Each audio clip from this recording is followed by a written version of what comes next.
ये आप सामने जो 3 बगुले देख रहे हैं, क्योंकि इस खेत में पानी चल रहा है, जो भूमि के अंदर रहने वाले कीटाणु आदि हैं वो जल से बाहर निकल आते हैं और बाहर ये बगुले ज़मीन पर उनका शिकार करने के लिए तैयार रहते हैं। जैसे बाहर निकले उसी समय उनको पकड़ कर खा जाते हैं।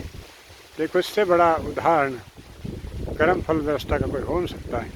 ईश्वर ने जो जीव भूमि में कीटाणु आदि फंसे हुए थे उनके लिए क्या गति प्रदान की गई है। देखो, कितनी बड़ी सज़ा उन प्राणियों के भगवान ने दी है, कितना दंड दिया है। मानव शरीर में रहकर इन आत्माओं ने कोई ना कोई ऐसा कर्म किया होगा कि आने वाली योनियों में किसी दूसरे आत्माओं का भोजन बनेंगे। उसी का ये परिणाम है कि ये बगुले उन कीटाणुओं को जैसे ज़मीन से बाहर निकलते हैं पकड़ कर खा जाते हैं। और बगुले भी इनका भी जो ईश्वर की कर्म फल व्यवस्था में ये भी उसी ईश्वर की आज्ञा का पालन कर रहे हैं।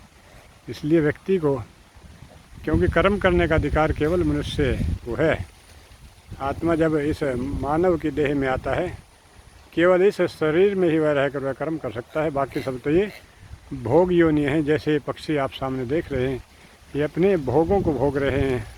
ये भी कभी न कभी मनुष्य शरीर में ये आत्मा रही होंगी और वहाँ इन लोगों ने ऐसे कर्म किए होंगे और तब ये इस अवस्था को प्राप्त हुए हैं। इस योनि को इन्होंने प्राप्त किया है। और ये दूसरे पशुओं की हिंसा कर रहे हैं, प्राणियों की हिंसा कर रहे हैं, कीट पतंगों की हिंसा कर रहे हैं।